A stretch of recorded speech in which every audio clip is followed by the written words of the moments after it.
Yes, sir. না sir, আমি এখনো পাঠাইনি স্যার। অ্যাকচুয়ালি আমার তো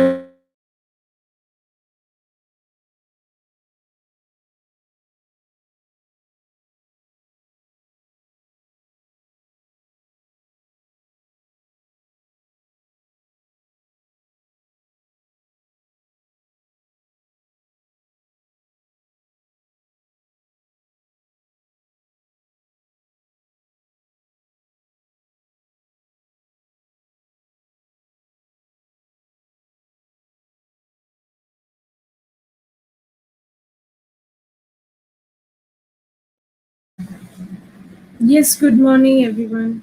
Hello. So, in the last class, whatever I have covered, is there any difficulty in understanding or, you know, just a moment.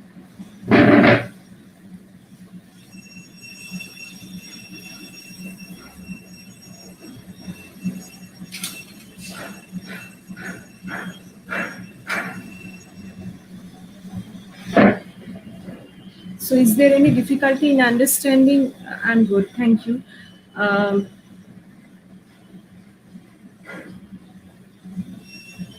am I audible clearly to you all?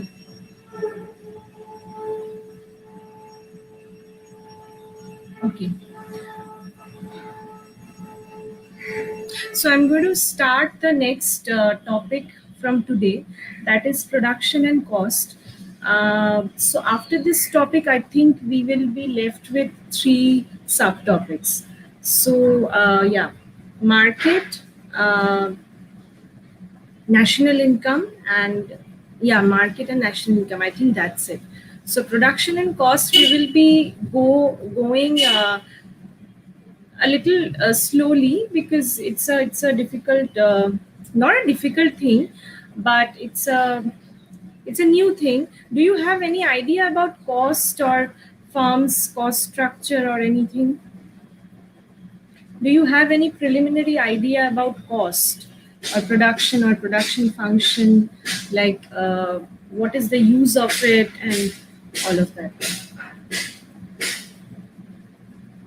Do you have any fair idea about it, cost and production? I will start the class from 10:30 because I can see only four people are watching. So I will wait for a few more students to join in. Otherwise, I think I have to. Yeah, hi, good morning, everyone. And fixed cost, variable cost. Okay, okay. Yes, that's the two types of cost that we know about usually. Right. Uh, I'll be covering that today as well. Right. Only five people are watching. I can see that.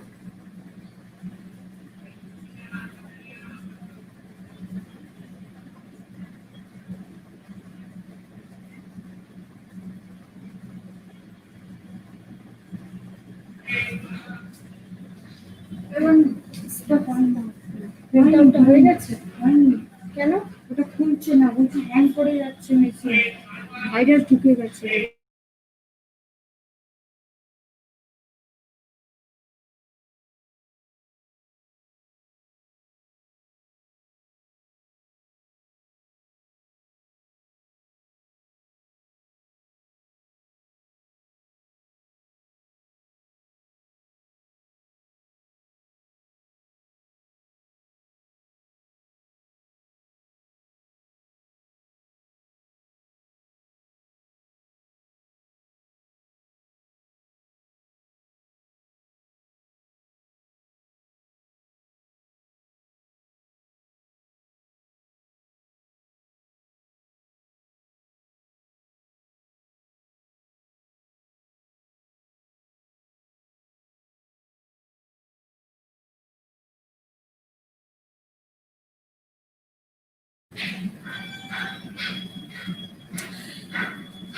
Revenue cost, no, revenue is a different topic, cost is a different topic.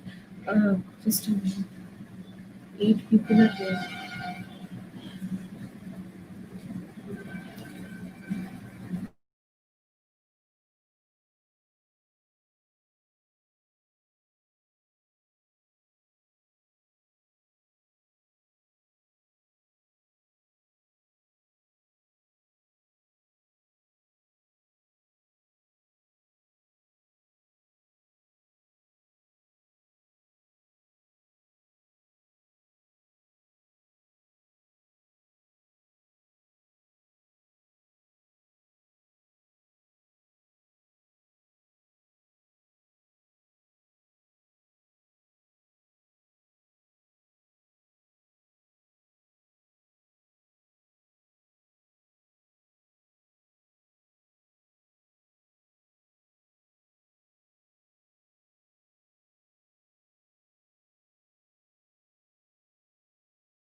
Yeah, sorry about that. I had to make a call because there was a problem. I had to submit my research proposal to my guide within this morning, and everything is done. But the problem is I don't have a printer at home, and my cyber cafe is apparently closed.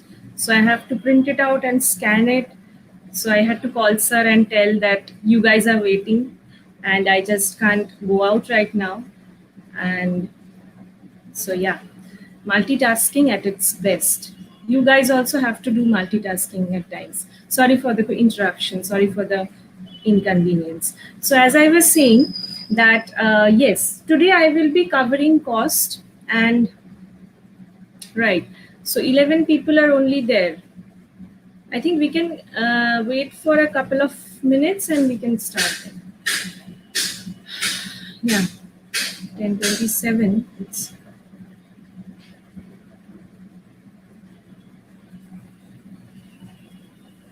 So I can share a good news with you all. That is my PhD title registration has been finalized and my title has been fixed. So now I can work on it and as soon as possible I can submit it. So that's a news that I'm sharing with you guys. And you guys are the first students among all of the batches that who are getting this news actually. I haven't shared it with anyone. Okay.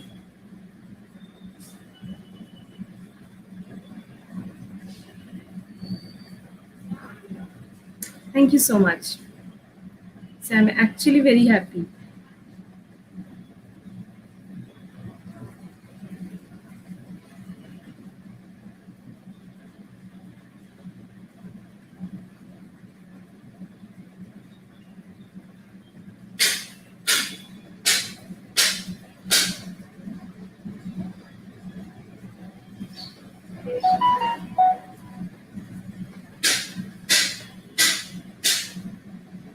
Thank you everyone.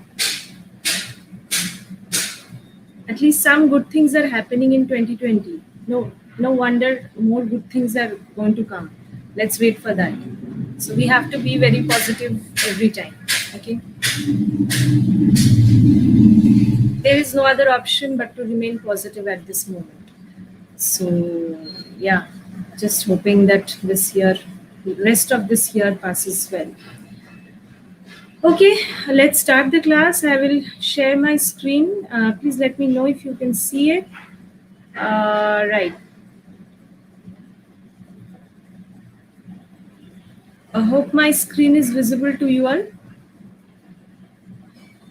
Now, today I'm going to start uh, production and cost analysis. Today I'm going to start production and cost analysis. Now, production and cost analysis 1. This particular topic or this particular chapter or module is divided into two parts, 1 and 2. So production and cost analysis 1 I will be covering today. So in production and cost analysis 1, what are the course outcomes? First of all, we will distinguish between long run and short run production. Number 2, we will be knowing about a law which is called the law of diminishing marginal productivity. I'm sure you are aware of a similar law when we did demand and supply. What was that law? Law of diminishing marginal utility. We have done that before.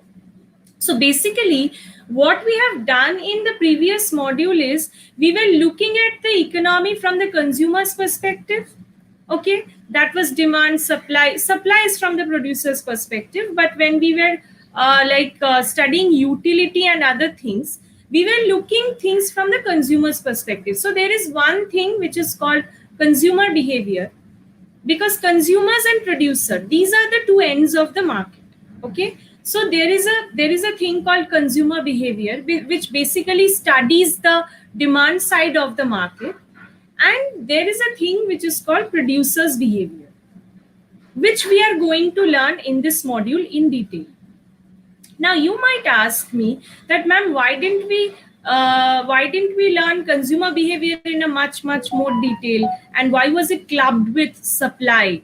Because we need to know the demand side. Yes, we need to know the demand side, but you as engineers should be more concerned with the producer's behavior, because you are the people who are going to, maybe come up with a startup, or maybe you will be joining a company. So those entrepreneurship skills or those producer skills, you guys need to know well.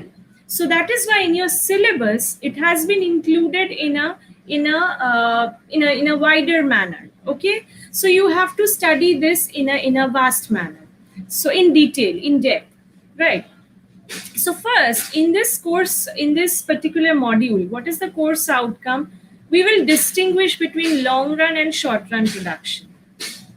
Number two, we will be learning the law of diminishing marginal productivity. What is this law? What is it about? I will be coming to that later, but just I'm discussing briefly the course outcomes first. We will be learning a few numericals will be there, like calculation of very trivial. It's very easy, and it's very easy to understand, and it's very easy to do, calculate actually.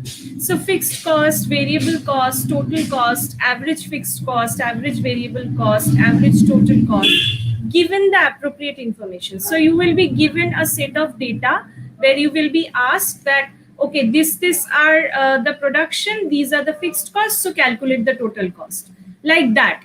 Numericals like that. It's as simple as doing like 4 or 5 grades maths. It's just addition and subtraction. But the economic story behind it, that you need to know, that you need to be able to explain. Okay, and obviously, as I have always, as I have told you before also, that every phenomenon that we are witnessing has three things, has three interpretation. Number one is mathematical interpretation. Number two is graphical interpretation. Number three is economic interpretation.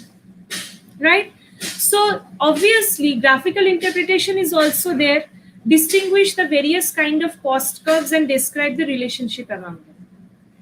Okay. Explain why the marginal and average cost curves are U-shaped.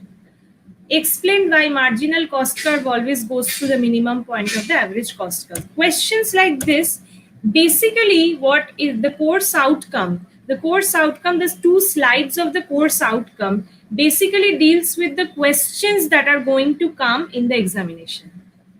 If you look at the course outcome, you will get to know, okay, what type of question you can expect in the examination.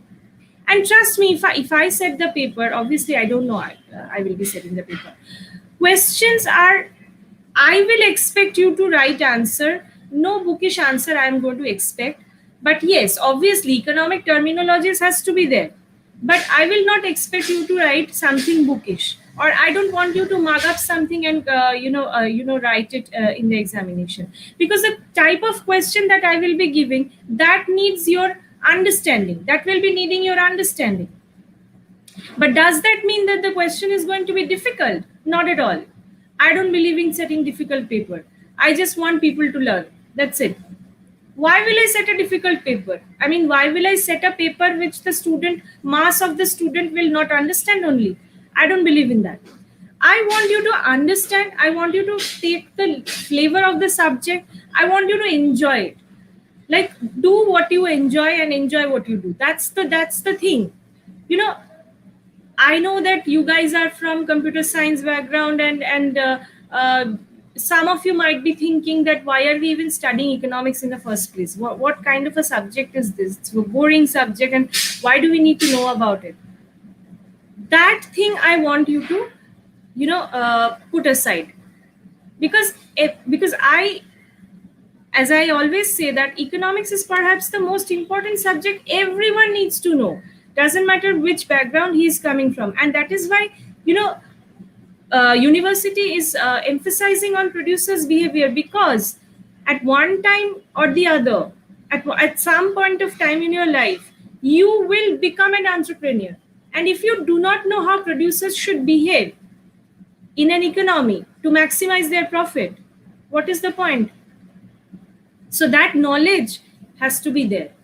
So that is the thing. And the firm, so number one is role of the firm. Now what do you think? A firm means a production unit, right? A firm means a production, FIRM, firm means a production unit. The firm is an economic institution that transforms factors of production into consumer goods. As simple as that. Now obviously the firm that we are talking about, it's an economic institution, it's a place where what happens, where the entrepreneur or the producer, gathers all the factors of production and they produce consumer goods. Why are we saying consumer goods? Because mostly the firms, all the firms that we look at are producing consumer goods. Consumer goods are directly consumable in the market. So consumer goods, once they are produced, they can be directly brought into the market and is ready for sold, ready for sale. Okay, so the firm is an economic institution that transforms the factors of production into consumer goods. What are the factors of production that firms use? Land, labor, capital, and entrepreneurship. And where does the firm get these factors of production from?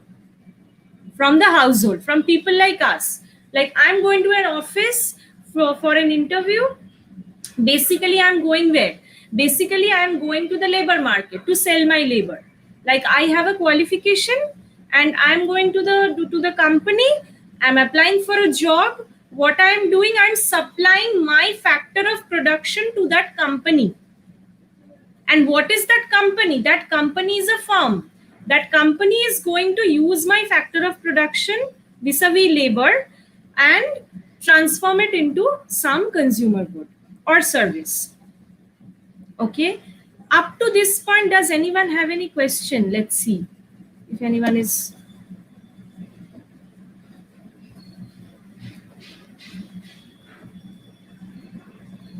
But কিছু লোকজন তাতেই বিশ্বাস করে. What তাতেই বিশ্বাস করে? I didn't understand. Ritam, what was your context? I don't get it. Okay. Okay.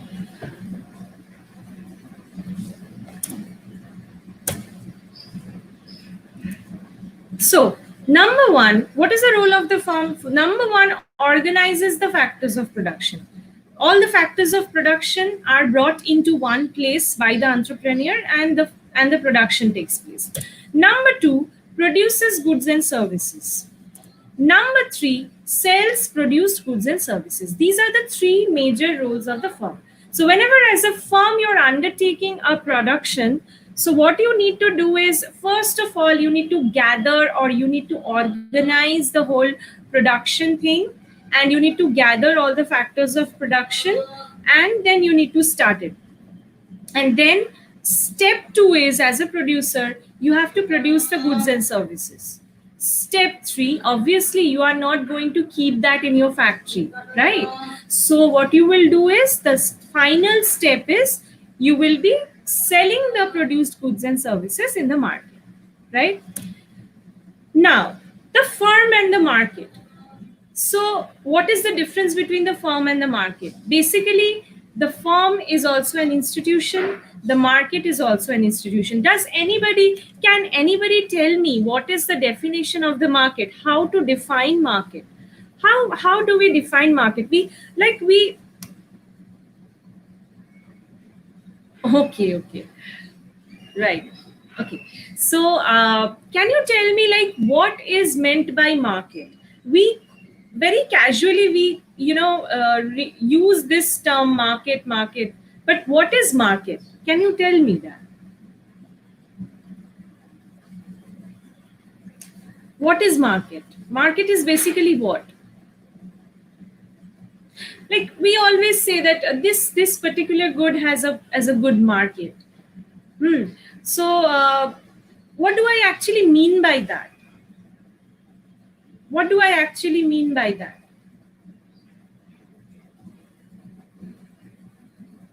I'm waiting.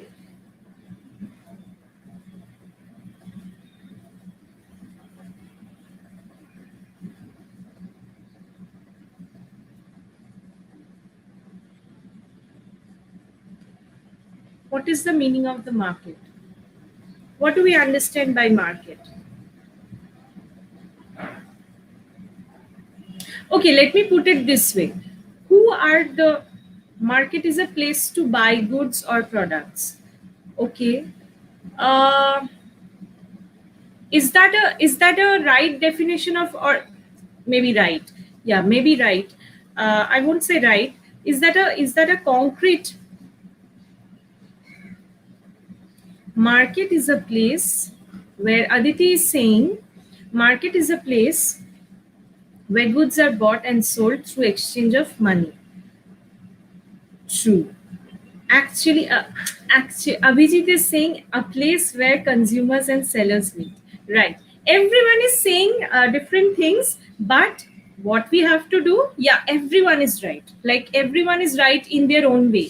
I'm not saying I'm not saying your approach is wrong. Your approach is absolutely correct. Absolutely correct. But what do we need to do? See, this is teamwork. This is basically teamwork, and this is the fun of doing a teamwork.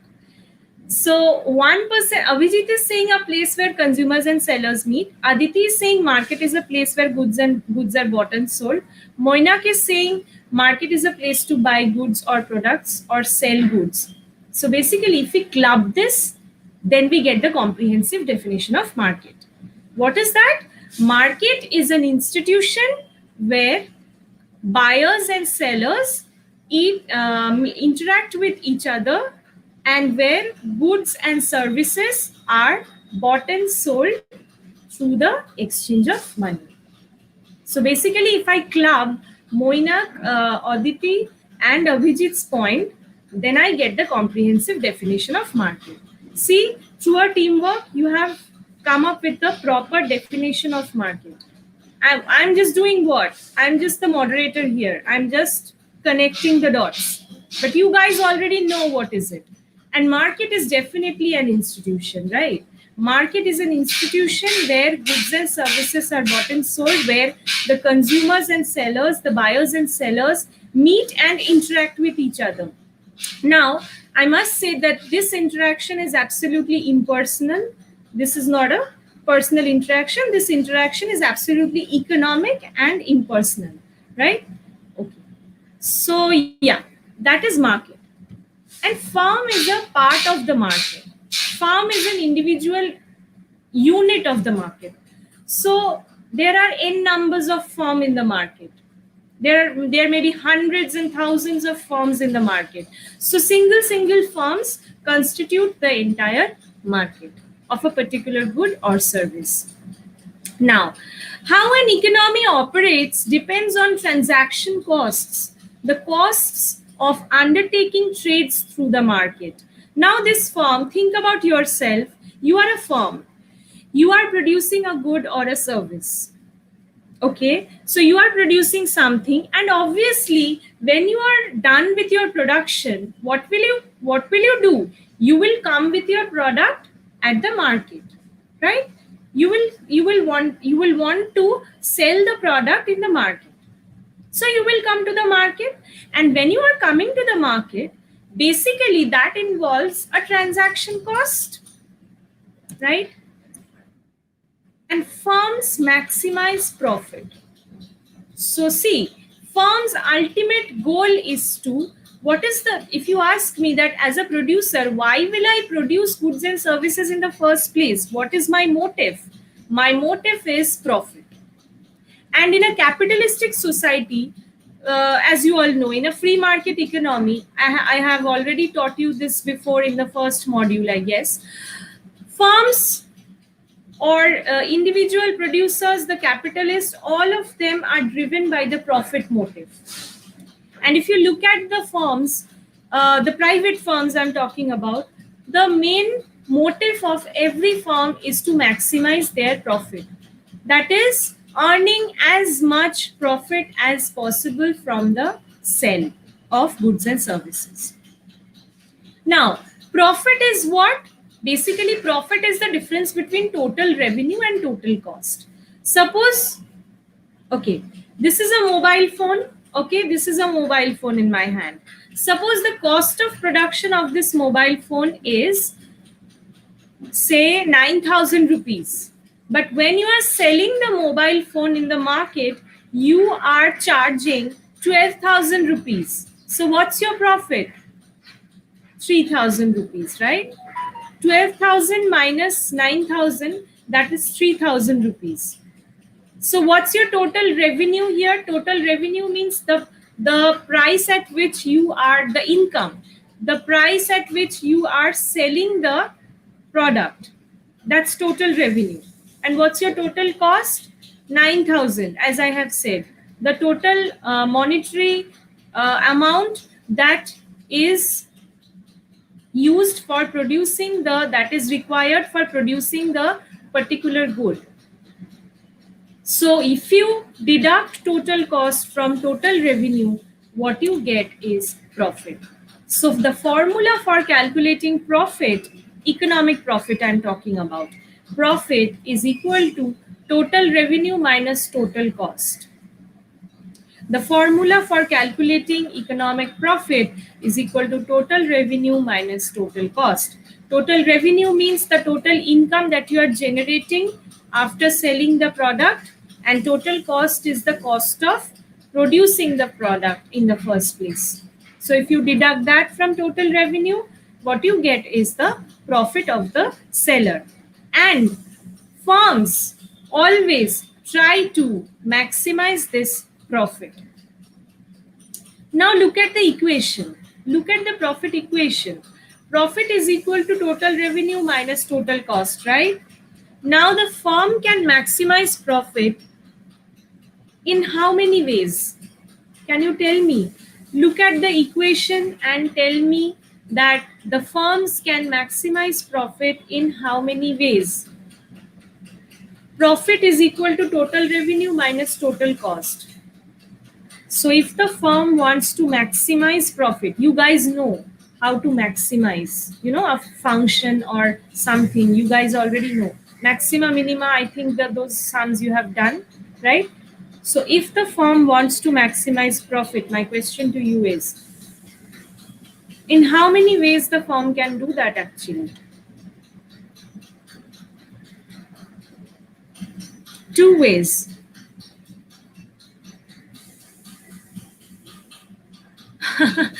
Market is a place. Okay, তার মানে লোকজন রাশিয়াতে profit motivated নয়. See, this capitalistic intervention is present everywhere, right? Profit motive. See, to some extent, all the PSUs, like the public sector units, are also driven by profit motive. Because if they, like, we can give the example of Air India. Like, why was Air India sold? Because it was running in losses. Now obviously that profit making is, to some extent, is important, otherwise the organization cannot run. But that should not be the only motive that I am trying to talk about. Yes, profit will be there, but maximization of profit motivation and profit maximization are the two different things. Okay, so profit motivated is something else, but maximizing it by hook or by crook, that is not something which is good for the society, I would say. Because if the whole idea of yourself is to maximize profit by hook or by crook, then you are going to produce anything and everything, right? You are going to produce almost anything and everything, right? So you will not think about the societal welfare. Okay, so that is what I'm trying to say here, right? Ma'am, what are the break-even points? I will come to that. We haven't discussed cost yet in detail, so we cannot come to break-even points. I will come to that in due course, right? Yes, in two ways, right? As we can figure out from the equation of profit is equal to revenue minus total revenue minus total cost. So yes, we can maximize profit in two ways, either by maximizing revenue or by minimizing cost, right? Typical example of this selfish profit maker is Elon Musk. Actually, Can't agree more. Right. Okay. So, for an economist, total cost is explicit payments to factors of production plus the opportunity cost of the factors provided by the owners of the firm, which is an implicit cost. Now, understand this very carefully. For an economist, now this is how economics is different from accounting. As I have taught you before, that opportunity cost, there's something called opportunity cost, right? In a society, which involves the psychic profit of a person. Now, what is that psychic profit? Like, you are, if you remember the video, I have given you the example, like one person is actually ditching a job and coming up with a startup. But initially, what we see that he's not making that much profit, but anyway, he's taking the risk of startup and starting a business of his own, and then taking up all the risks. Why is he taking it up? Because his opportunity cost is the foregone salary that he could have gotten from if he was employed somewhere, right? So that is his opportunity cost. Life is nothing but a trade off. So why is he doing that trade off in the first place? Because of one reason. Because he is not only driven by, profit motive. Obviously he is driven by profit motive, but there is another thing which is called psychic profit. That is why he can actually bear the opportunity cost and he can come up with the startup instead of a fixed salaried job. This psychic profit is his implicit cost. Explicit means what is explicitly defined, what you can actually see. Explicit means what? Explicit means, for example, you have scored very good marks in the examination and people are giving you gifts. Suppose teachers are, suppose I'm very happy that you guys have done very, very well in economics for engineers paper. So maybe I have given you some gift for all of you, a gift from my side. So that's explicit thing. That's an explicit thing because I'm giving it out to you. But the satisfaction that you are getting because you have scored such good marks, that's implicit because you can't see it. It is not something exogenous, it's your feeling. So that's implicit. Okay, you can't account it. My gift, the valuation of my gift, you can account it. But implicit things like what you are feeling or what you are foregoing or what you're sacrificing, stuff like that, you can't account them. You just can't account them. That is how economics is different from accountancy, because for an economist, total cost is equal to explicit cost and implicit cost. So for economists, if I modify the profit equation a little bit, economic profit is equal to total revenue minus implicit plus explicit cost. Clear? Explicit costs are those, example, you are giving wages to your labor. That's an explicit cost. You are paying rent for the land. That's an explicit cost. You are paying interest rate on the capital, on the loan that you have taken from the bank. That's an explicit cost. But what is your implicit cost? As an entrepreneur, you're taking up a risk and foregoing something, foregoing your own salary that you could have gotten from somewhere else. That's your implicit cost because you can't account it.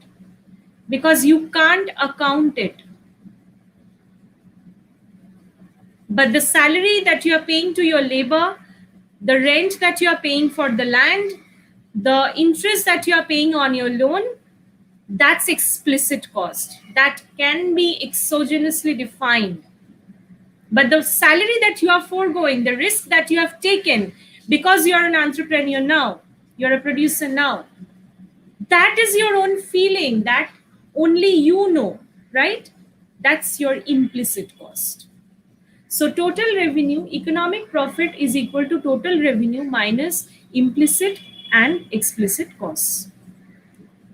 I hope I have made myself clear at this point. Like, if you haven't understand the difference between explicit and implicit cost, please do ask. Uh, no, Moinak. Implicit cost doesn't always means fixed cost. Implicit cost doesn't mean fixed cost. Implicit cost and fixed cost are two different things. Okay, do not confuse it with fixed cost and variable cost are associated with the time period, like short run and long run. So okay, yeah, revenue or cost equal hole sheta break even point. Yeah, Ritam, actually you are right, but I will come to that later, because everyone is not from economics background. I will assume, so that's why it's better. Yeah, Aditi is saying please explain once more. Absolutely, please, if anyone has any problem, please do ask. What I'm trying to say, Aditi, here is explicit costs are the costs that you can explicitly define, or you can actually keep an account of. Okay, for example, as a producer, you are hiring a person, you are paying the wages to your labor, that's explicit cost. You are paying the rent for your land, that's explicit cost. You are paying interest rate on your loans, that's explicit cost, because you can keep an account of that, right? But you as an entrepreneur have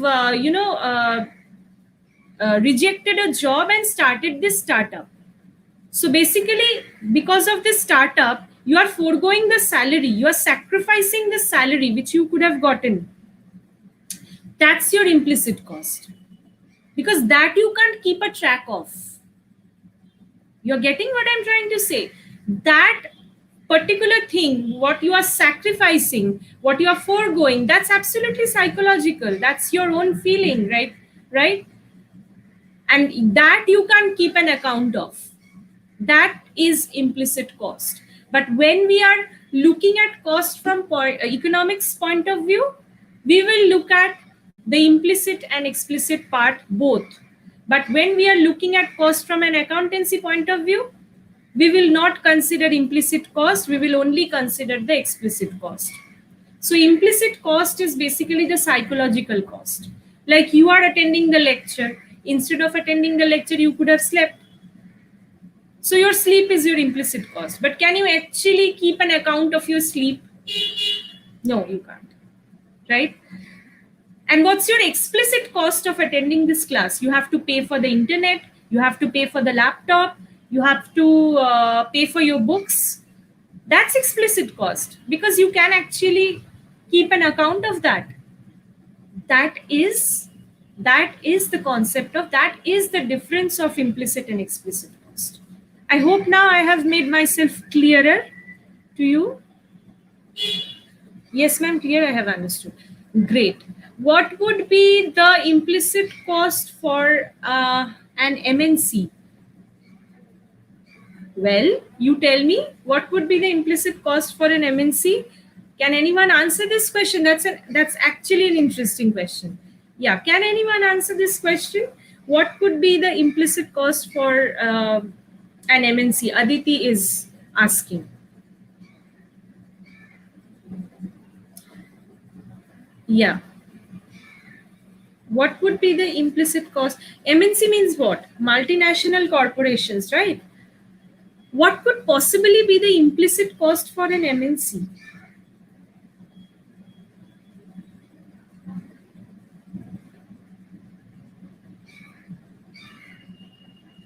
Suppose, Aditi, suppose you want to open a branch of your MNC, means multinational corporations, like in different nations, if you are having the headquarters of your company, those things are, those companies are called MNCs, right?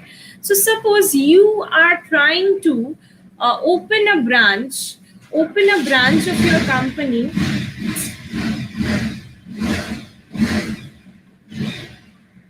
Suppose you are trying to open a branch of your company in a conflict prone area. Why? Suppose I'm talking about the sub-Saharan African countries. Okay, suppose you're trying to open a branch of your company where there is, occurrence of conflict very, very frequently. But why do you want to take that risk? Because there are huge natural resources unexploited over there. So that's why you want to take up that risk.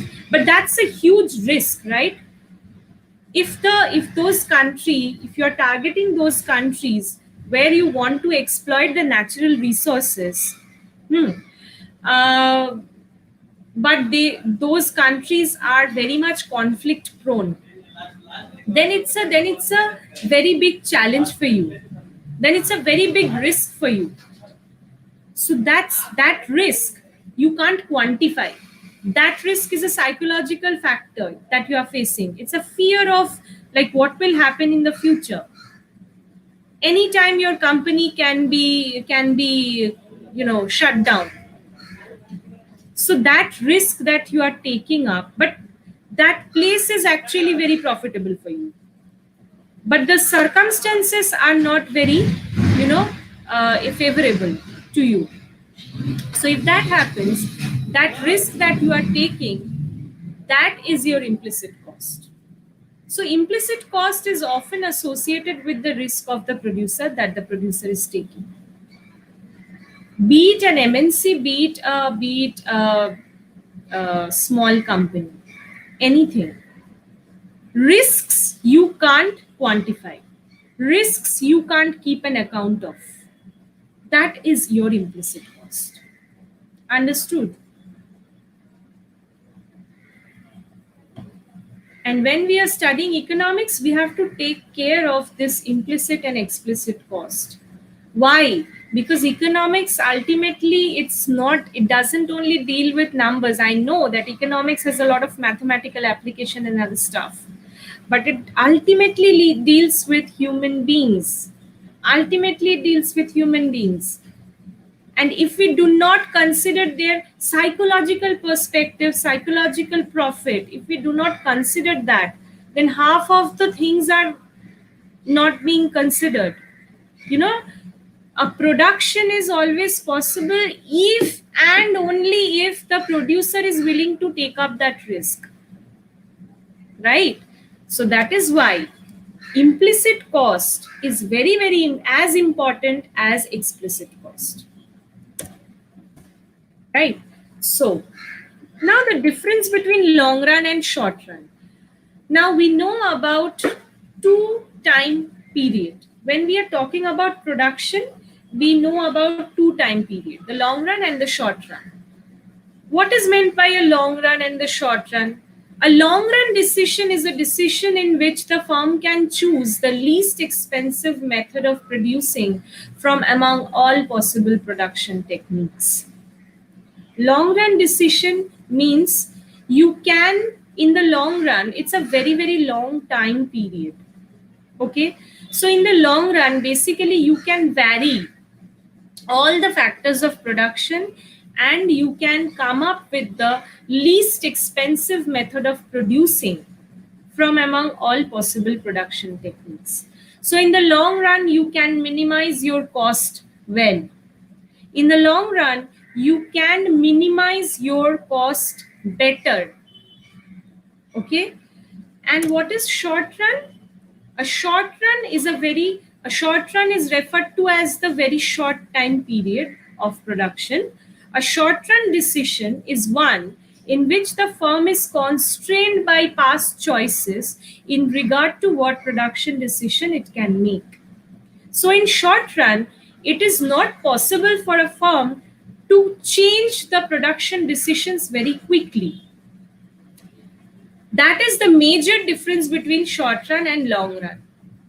In the short run, it is not possible for the firm to change production decisions or method very quickly.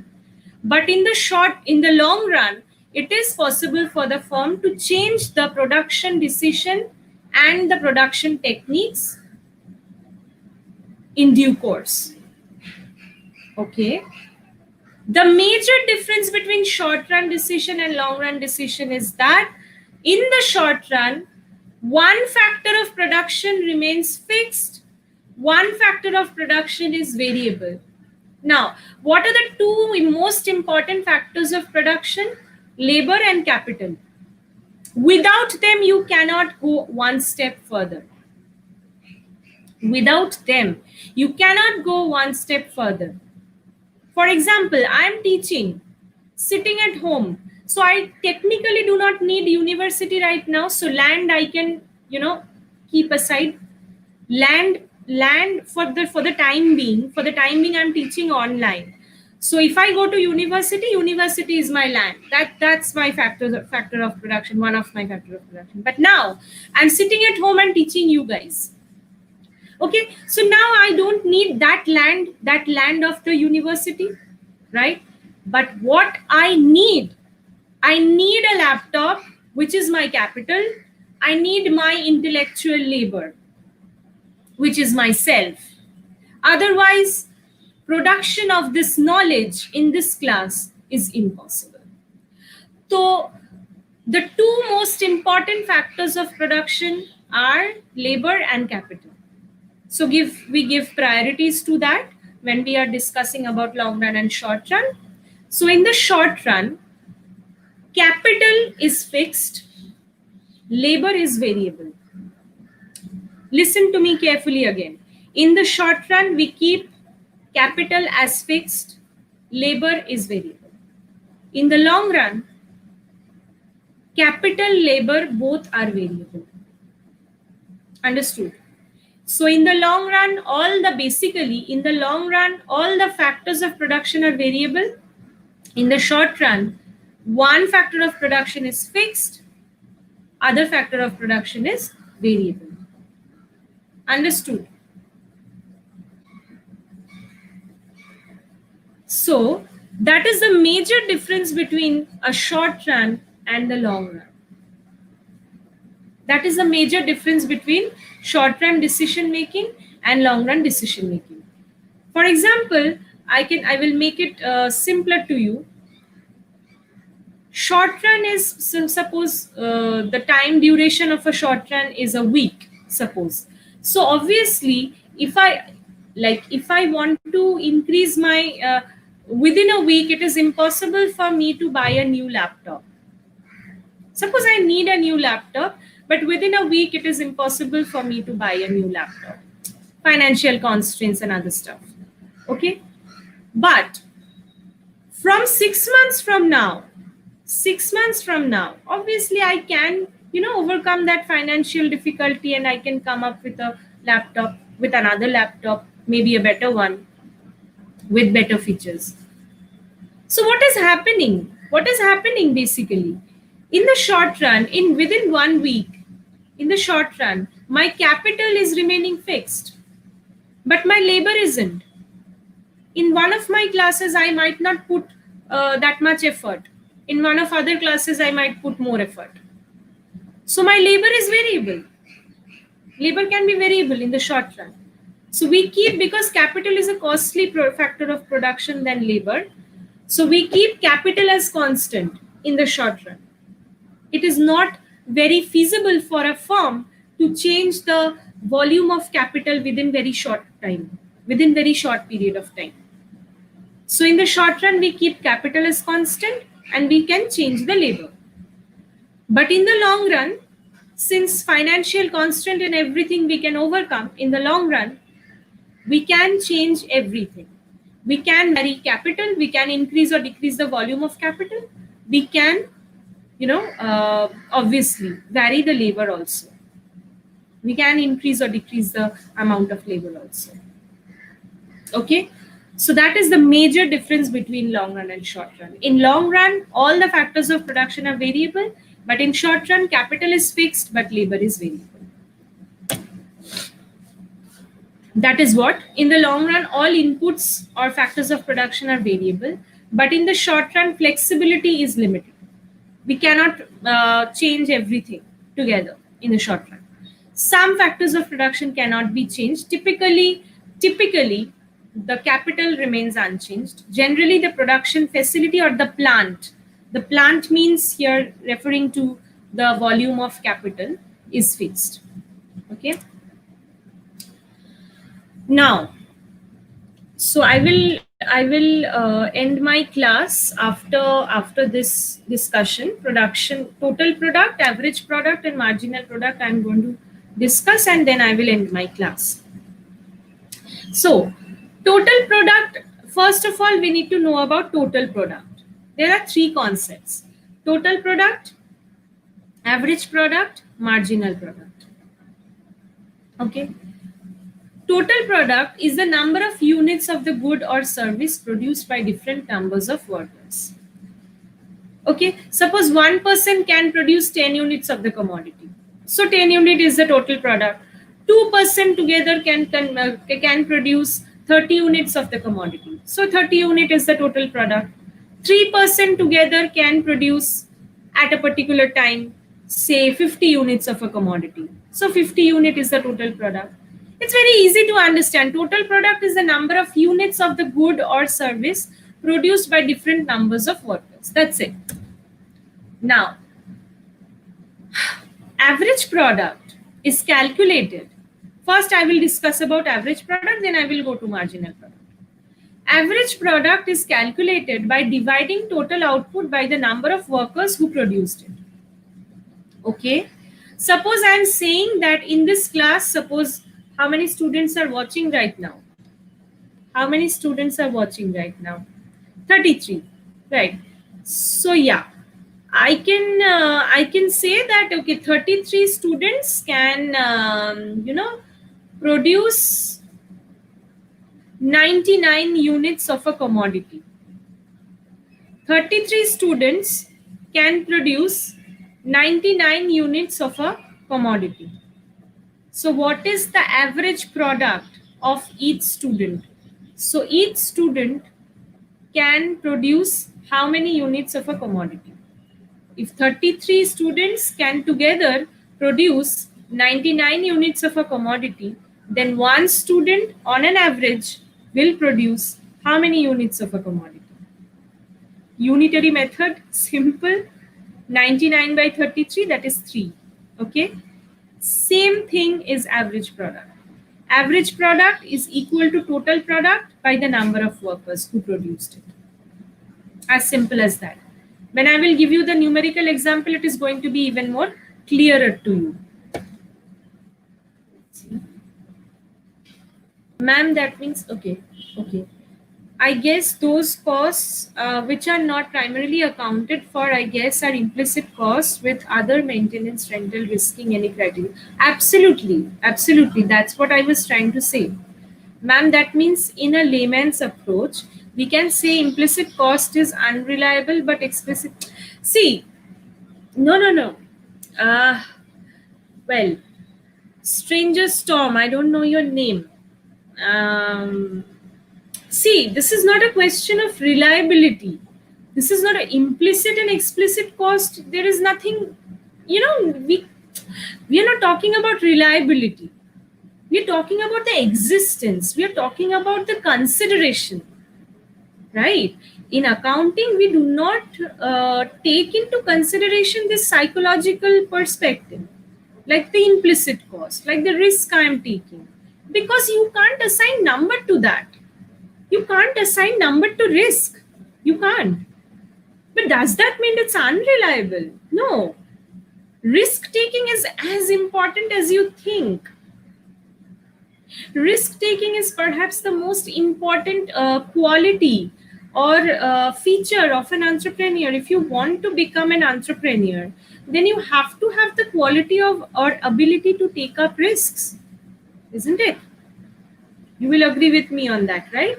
Reliability, there is nothing about reliability. I'm not talking about reliability. I'm talking about consideration.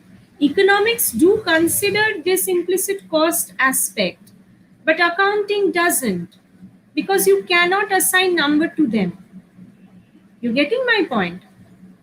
Right. Yeah. So now what is marginal product? Average product we all understood, like production per unit of per person, per worker. Like if you divide total product by the number of worker, you get the average product. But what is marginal product? Marginal product is the additional output that will be forthcoming from an additional worker, other inputs remaining constant. So before, in my factory, 2 people were working and my production was 30 units. Marginal product concept is just like marginal utility concept. So you see, in my factory, 2 people were working and total 30 units of production were happening. Now I increase my employment from 2 worker to 3 worker. So one person joined the labor force. And now my production has increased to 35 units from 30 units. So what is the additional contribution of the third worker? What is the additional contribution of the third worker in the total product? 5 units, right? 35 minus 30, that's 5 units. The third person who is joining the production force is basically contributing 5 units to the production process. That is called the marginal product. Marginal product is basically the additional contribution of an extra worker in the total product. Marginal product is the additional contribution of an additional worker in the total product. It's as simple as that. Now, if I show you the table, if I show you the example, numerical example, you will be able to understand clearly. So, but before that, production function, I need to talk about production function. You all are aware with function, right? Y equals to fx, that's a function. Which means y. What? Y depends on x. Similarly, in a similar fashion, we can also define the production function where y will be the total production and x will be the inputs. So total production depends on inputs. And through the mathematical function with which we show that is called the production function. Okay. So production function is a curve that describes the relationship between the inputs and the output. The production function tells the maximum amount of output that can be derived from a given number of inputs. Okay. Okay. So x does determine the value of y. So x is my input and y is my output. So yeah, through production function, if we express the relationship through production function, then it will describe the relationship between the inputs and the output. And it will tell us the maximum amount of output that I can derive, that I can produce from a given number of inputs. See, look at this. This thing is taken from McGraw-Hill book, and this thing is taken from Mankiw. So that's the name of the book. That's why I have cited the source below. And do always, whenever you are doing any project, I'm sure you know about it, like academic honesty, it has to be there. So always do mention the source. So with this example, I'm going to end my class today. So you see, first column shows you the number of workers, 0, 1, 2, 3, 4, 5, 6, 7, 8, 9, 10. And the second column is showing the total output for each worker. Like for 0 units of worker, obviously nothing is produced, 0. So, and 1 unit of worker, the total production is 4. For 2 units, it's 10. For 3, 17. 4, 23. And it goes up. Okay. Marginal product. So what is marginal product? So for the first unit, the marginal product is 4 minus 0. Always when you are calculating the marginal product, do subtract the first one from the second one. New one minus the old one. So what is the marginal product of the first unit? 4 minus 0, that's 4. You can see that. The second unit, it's 10 minus 4, 6. The third unit is 70 minus 10, 7. Fourth unit is 23 minus 17, which is 6. Fifth unit is 28 minus 23, that's 5. For the sixth unit is 31 minus 28, which is 1. For the seventh units, it's 32 minus 31, which is 1. And 30 for the eighth unit, it's 32 minus 32, which is 0. For the ninth unit, it will be minus 2. I'm really sorry, I missed it out. It will be minus 2, okay? Because for the ninth unit, we have to subtract 30 minus 32. So it will be minus 2. When I will upload the PPT, I will make the change and then I will upload, okay?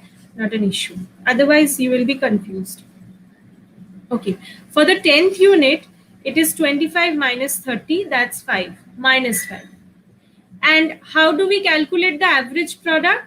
It is as simple as that. Just second column divided by the first column. You see, second column divided by the first column. So for the first one, nothing will be there because 0 by 0 is undefined. For the second one, it is 4 by 1, 1. For the third one, it's 10 by 2, 5. For the third, for 3 units, it's 17 by 3, which is 5.7. Next is 23 by 4, 5.8. Then 28 by 5, 5.6. 31 by 6, it's 5.2. 32 by 7, it's 4.6. Then 32 by 8, it's 4. 30 by 9, it's 3.3. And finally, 25 by 10, that is 2.5. So, this kind of sums are going to come in the examination. Suppose I give you the number of workers and total output, and you need to calculate the marginal product and average product and draw the respective diagrams. These kind of things, these kind of numericals are going to come. I'm sure it's not a very difficult job for you to come up with that. It's not a very difficult thing to understand also, because ultimately it's just division and subtraction. Nothing else is there. No rocket science, right? So you see, economics is not difficult. Understanding has to be there. All you need to know about is the economic logic behind it. That's it. If you get it, it's not difficult. It's a cakewalk. Okay. So on this note, I end my class today, and that is it for today. And do you have any question? If you do have any question, then I can. Yeah, what is it?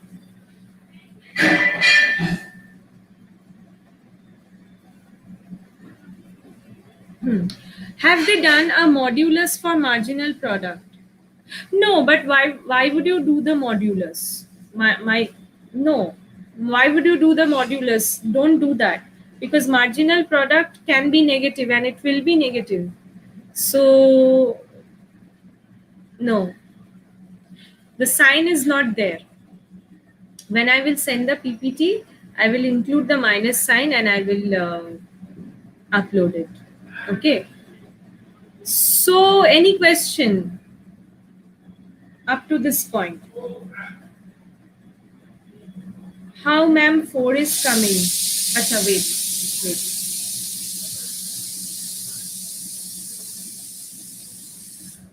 4 for which one? 4 for which one?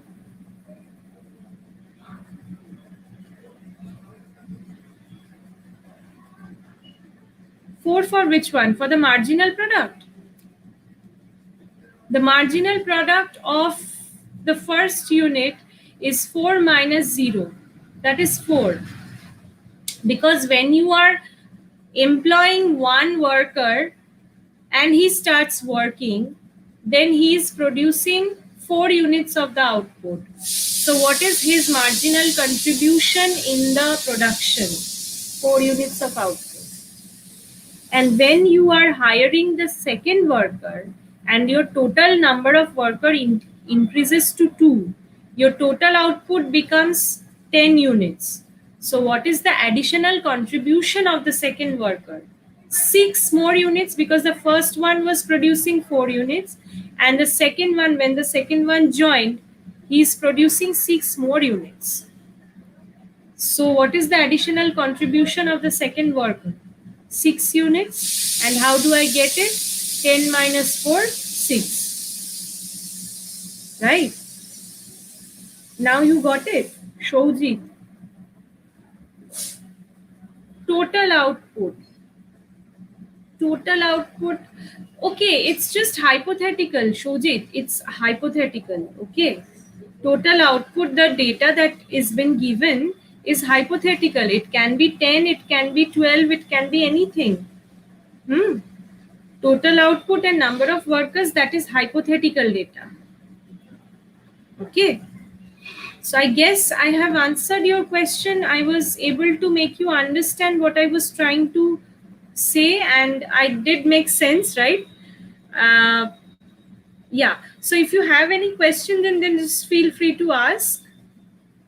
Okay, you have my number, and if you find any particular difficulty in understanding any concept, or you want any assistance, then you can reach out to me. Okay. So that is it for today, and it's 11:28. I guess you have another class to join. So yeah, bye. Ending the broadcast. Bye. See you next week. Have a happy weekend. Thank you. How did the output decrease with increasing number of workers? Okay, we will discuss it.